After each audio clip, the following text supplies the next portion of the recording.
PDL fans, kapit na! Dahil ngayong Thursday, magbabanggaan ang dalawang volleyball giants, the unbeaten PLDT high-speed hitters at ang surging Choco Mucho Flying Titans. Ito na ang duelo ng mga powerhouse teams na siguradong puno ng gigil, galawan at highlights na pang-finals ang level. PLDT gustong panatilihin ang kanilang 15-game winning streak, habang ang Choco Mucho naman gustong patunayan na kahit walang import, kaya nilang sumabay sa pinakamalalakas. Sino kaya ang mangunguna sa bakbakan? Let's break it down. Unahin natin ang PLDT high-speed hitters. Undefeated pa rin mga ka-joust. Galing sila sa isang dominant sweep laban sa Capital One Solar Spikers at mukhang hindi sila nagpapakampante kahit panay-panalo. Sabi nga ni Coach Rodrick Fort, marami pa kaming kailangang ayusin. Ibig sabihin, kahit ganun nakalakas, alam nilang may room pa for improvement. At isa sa mga inaasahan nila ngayon, si Anastasia Bavikina, ang Russian import na unti-unti nang nag-a-adjust sa sistema ng team. Siya raw ang missing piece para sa balanse ng opensa at depensa ng PLDT. Pero teka lang, hindi lang si Bavikina ang star dito. May KKKD, Majoy Baron, Mika Reyes, Del Palamata at syempre ang Canadian import na si Savvy Davison. Solid na kombinasyon ng experience at explosiveness. At huwag kalimutan, may mga reliable locals pa tulad nina Jovi Prada, Jessie De Leon at promising rookie na si Alea Malalwan. Kaya naman hindi nakakapagtaka kung bakit PLDT ang tinitingala ngayon bilang team to beat sa reinforced conference. Pero teka lang, huwag nating i-underestimate ang Choco Mucho Flying Titans.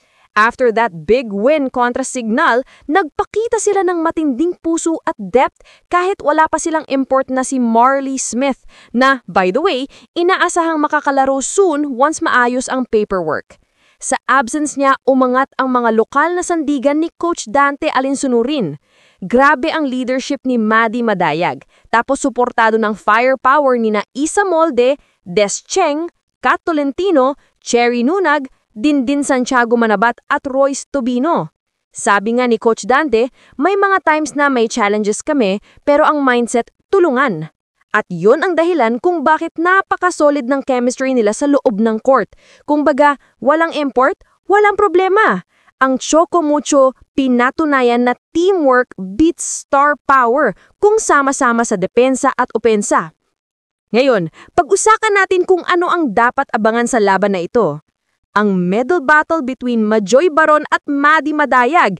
Siguradong isa yan sa mga aabangan. Parehong may height, timing at blocking IQ. Parang pader sa net. Sa wing side naman, expect fireworks from KKKD versus Kat Tolentino. Parehong veteran scorers na kayang buhatin ang team sa clutch. At kung magpapasiklab si Savvy Davison at mahanap na ng PLDT ang perfect rhythm kay Bavikina, pwedeng maging mahirap tapatan yan. Pero kung magtuloy-tuloy ang Choco Mucho chemistry at makuha nila ang crowd momentum, alam nyo naman, solid ang Flying Titans fans. Baka makasilat sila ng upset win. At baka by that time, makakapaglaro na rin si Marley Smith. Eh di mas solid na ang Choco Mucho. Kaya ang tanong, mananatili bang undefeated ang PLDT o madidikitan sila ng Flying Titans at masira ang winning streak? Bago natin tapusin, quick update din sa ibang laban ngayong Thursday. Farm Fresh Foxies versus Signal Super Spikers at 1:30 p.m. Abangan si Eli Russo na naglabas ng 38 points sa last game. Grabe, early candidate for import MVP kung ganun palagi. NX-led Gamoyans versus Capital One Solar Spikers at 4 p.m. Parehong naghahanap ng unang panalo, so expect all-out battle yan. At syempre, ang main event ng gabi, PLDT versus Choco Mucho sa Araneta Coliseum 6:30 p.m. Siguradong puno yan ng highlights, heart, at kung minsan, konting asaran sa crowd kasi ganun talaga pag PVL. Pamilya ang vibe pero may init ng kompetisyon. So ayan mga ka-Just, sino sa tingin nyo ang mananalo? Team PLDT high-speed hitters ba na gustong panatilihin ng streak o Choco Mucho Flying Titans na gustong patunayan na kaya nilang lumipad kahit walang import? Comment below kung sino ang pick nyo.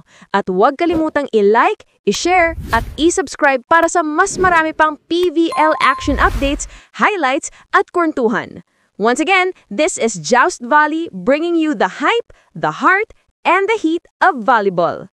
Kita-kits tayo sa susunod na laro. Game on!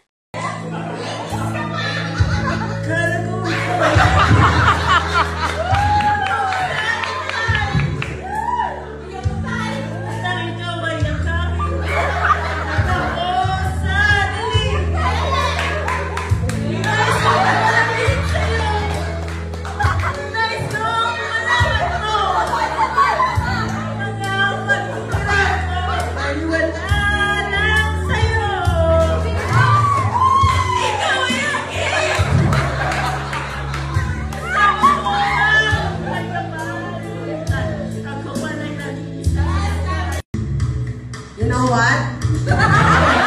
Interesting ano, alright?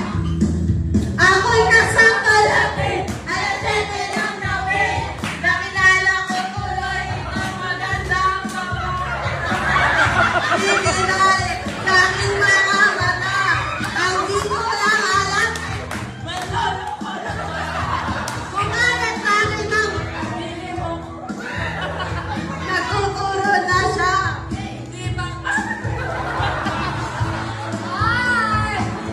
Nagkaya ba? Nagmiminis na tuwan ba? Live my life again. I'd stay in love with you. Your love is something no one ever can replace. I can't imagine life with someone. Kanta naman, no? I promise I will share my life.